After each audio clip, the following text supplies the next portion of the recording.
It's October, so you know what that means.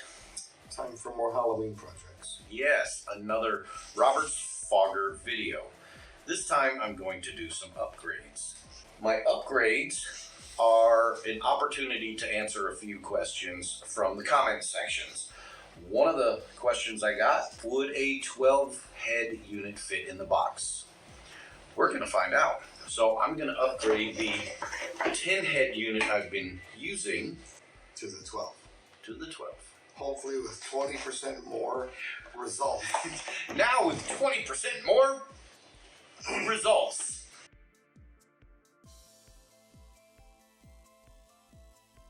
I'm also taking this opportunity to tear down the electronics box, and I'm going to talk about how it gets put together while I film it, and I'm going to draw a diagram as well. Before we get into the parts, I want to show a before video of the 10 head mist unit running off a 900 watt fog machine.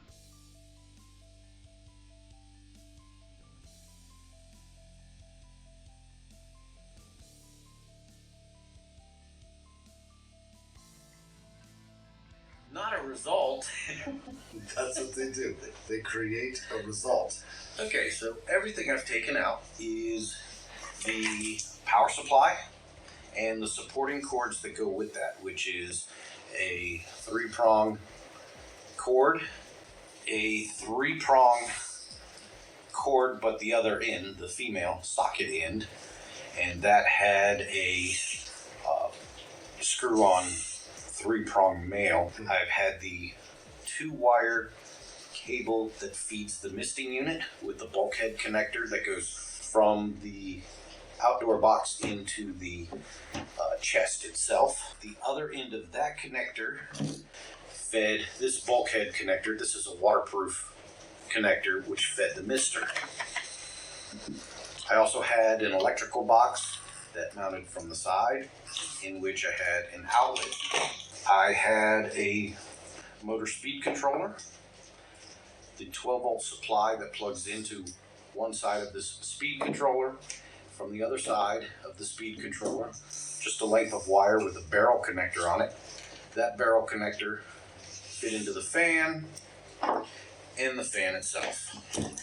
The only parts I'm really changing are the power supply is going to get swapped out with this one, and this mist unit and the floats are going to go away. And then you're going to put this in its place. Yes. With these. Correct. I will have to mount the floats and figure out the buoyancy. So let's draw out exactly how this is going to be laid out. Yeah, do that. Do you know the right code and everything for? I'm not an electrician, so no. You know who else is not an electrician? Me. So copy this at your own discretion. I have it checked by a certified electrician. Yes, before you plug it in. That's a very good point. But you know what they say to find out if you've done something right is do it and post it on the internet, and they'll tell you all the ways you did it wrong. So I'm going to start from the wall, and we're going to use a 3-prong plug. At the other end of this cord are these 3 colors. Green, which is your ground, white is your neutral, and black is your live or hot. We've got our plug. Boop, boop, boop. There we go. That's a plug. We're going to connect that to our outlet. This is a 15 amp outlet. It's got silver screws on one side and a green screw. On the other side it has brass screws. So your white will go to your silver screws, your black will go to your brass, sometimes these are colored black, and your ground will go to your green. We've got our black wire is going to come to one set of screw terminals there. Our white wire is going to come to a set of screw terminals here. I'm going to use a segment of green wire from the grounding screw to a wire nut, and what that's going to have is the green from this cord is going to go into the wire nut.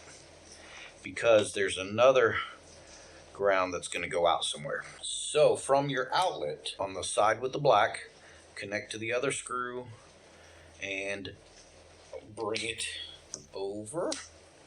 Same with the white. Going to come over here. And then that is going to go into another extension cord. So this will be your female socket 3-prong. That's that cord right there. What you got is power coming into, from this example is the top screws. Then the bottom screws are just going to have a white and a black going out to this socket. And then all the grounds are going to come together from each cord and the outlet, and then they're going to be bonded together with a wire nut. Unfortunately, I don't have whatever the little bonding clip is. Follow this at your own discretion. This is the main wiring. Then for the fan is a 12-volt connection, and I've got it connected on this little connector here. That is going to come from a motor control board.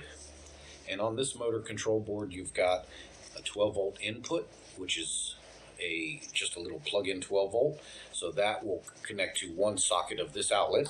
It's going to have a tether with a potentiometer for controlling the speed. Then from the output, connect it to a matching connector so you can plug it into your fan, like so.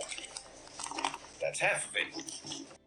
The power cord for my misting unit is fairly long. So what I'm going to do is I'm going to cut it and put it into this connector. That'll plug in to the other outlet, and from there we'll come to the power supply.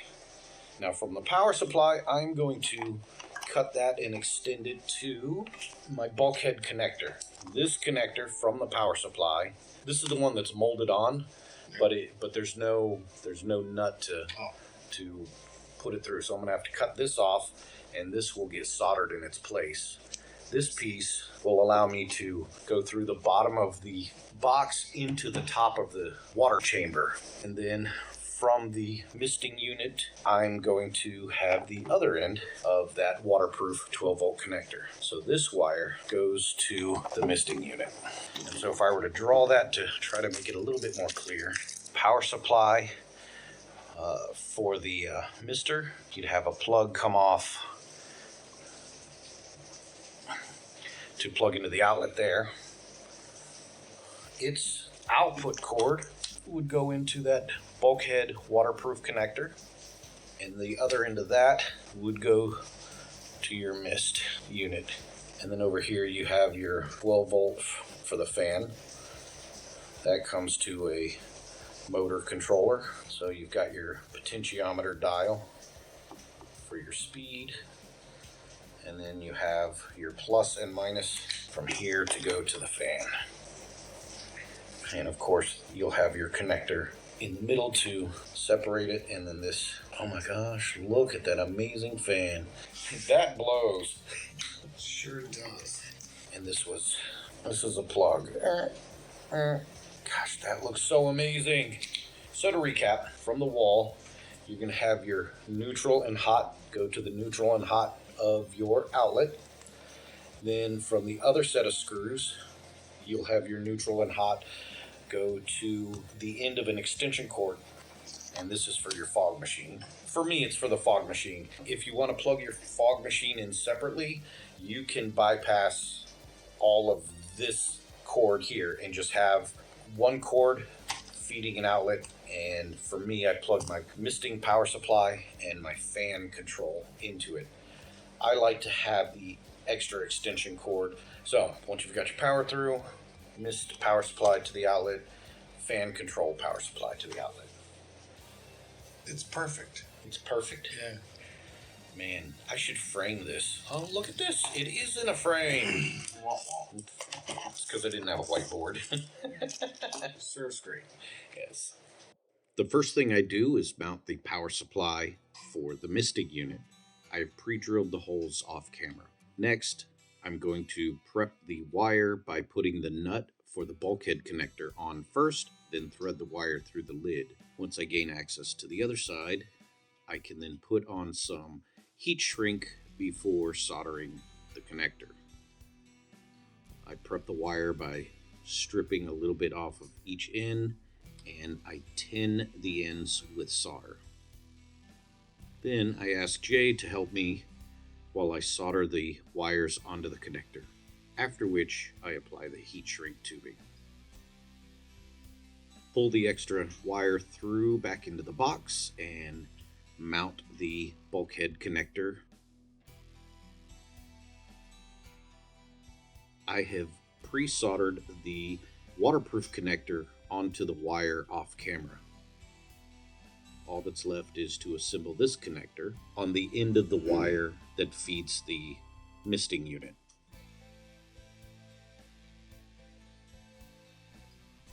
Don't forget, put the cap on the waterproof connector to keep it waterproof. Next, I measure out how much wire from the power supply I need and cut it to the appropriate length. I have tinned the ends of the wire since it was stranded, because these are going to be screwed down under screw terminals. I've fashioned hooks at the end of the wire so that it goes over the screw nicely, and then I screw it down, making sure white goes to the silver screw, green to green, and black to the brass screw.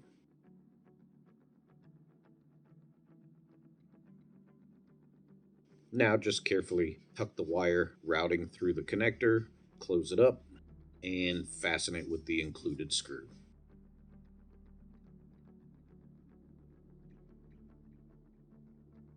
We can leave that aside for the time being. Right now I'm feeding the wire that will run to the fan, and I am tying a knot in the wire to provide some strain relief so that it cannot be pulled out of the box. Next, I mount the motor speed control board. Then I prepare the potentiometer to get mounted through the top of the box. Once that gets all tightened down, I place the cap back on the post and tighten it into place.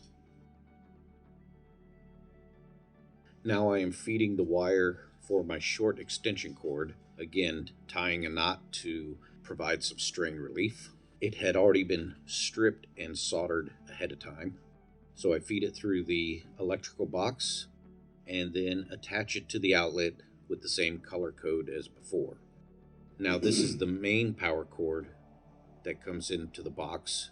Again, I find the right length, I tie a knot for strain relief, and I feed that into the electrical box.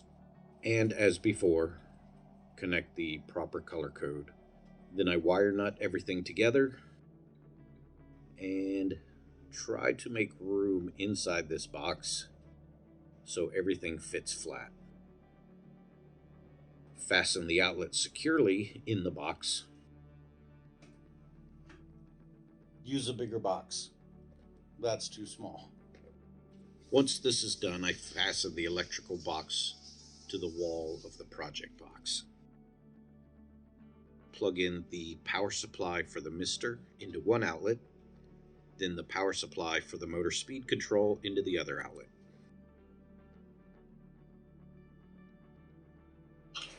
Now earlier I had mentioned it's a 15 amp outlet. The outlet is only going to be providing current to the power supply for this, which is rated at 7.5 amps. The fog machine is also rated at about 7 amps. It's a 900 watt fog machine. So that puts us really close to that 15 amps, except that the fog machine doesn't necessarily go through the outlet. The little power supply for the fan is rated at 1 amp. What I'm going to do once everything is connected is hook up my kilowatt, and we're going to see what the actual maximum current draw is. Because I know there'll be some questions. I'm curious about it too. I've run the tin head version of this and a 1,000 watt fog machine. Right now I'm just using a 900 watt. So we'll see what that's like. There we go. Go ahead. Okay. You gonna do it? So for those who have been asking, will a 12 head with float fit in here? It does not. All that for that. Well, I'm not going to use this float then. I will change to a different float. So, now you know. So, after some modifications and putting it into the old float, let's see if this will fit. They all float. Yes. They all float down here. I have a thermometer in here for when it's running, so I can share that with everyone. Woo! How you fit? It fits though. Here, I'll bring the camera over. Yeah. So can I get it to float low enough with this float?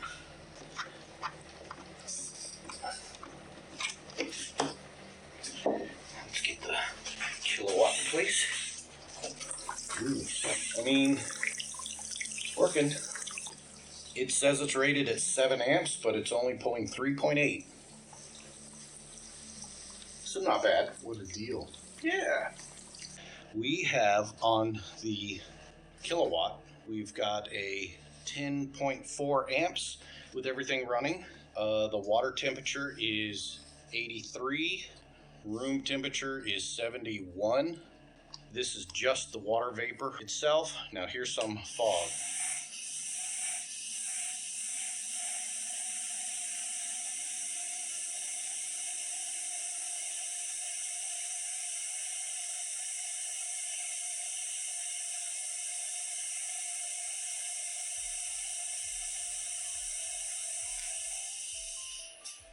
What do you think? 20% more? Definitely 20% more. Yeah. You think so? Yeah. Yeah? You can see 20% more. It's back to full heating, I'm guessing. Or just died. You might have seen the death of my fog machine. Hooray! So yes, that was the death of my 900 watt fog machine. But it's given me lots of years of use. So I have a 400 watt machine. And let's see, at rest it is pulling 3.9 amps. The water temperature inside the tank is 93.4 degrees. Ambient air temperature is 73 degrees. So here's 400 watts. Everything else is the same. So the question is this 20% more fog output from a 400 watt machine than the tin head? Don't know. It makes fog. It makes fog. For my money, I was very happy with the tin head. The having to modify the set of floats and everything, I don't think it was worth upgrading to 12. Although I could make a second bigger unit, move the 12 head over to there, and then put them in line with each other and see what happens. Yeah. So make a gigantic fog machine. Yeah, maybe. Super fog machine. So that was us upgrading from 10 heads to 12. All the links are down in the doobly-doo. Thank you for watching, and happy hunting. Happy hunting.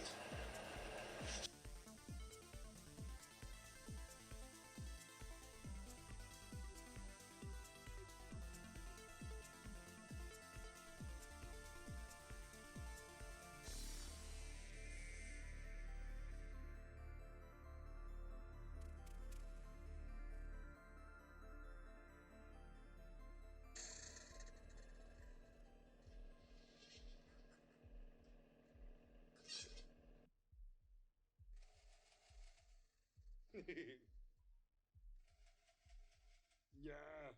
Yeah.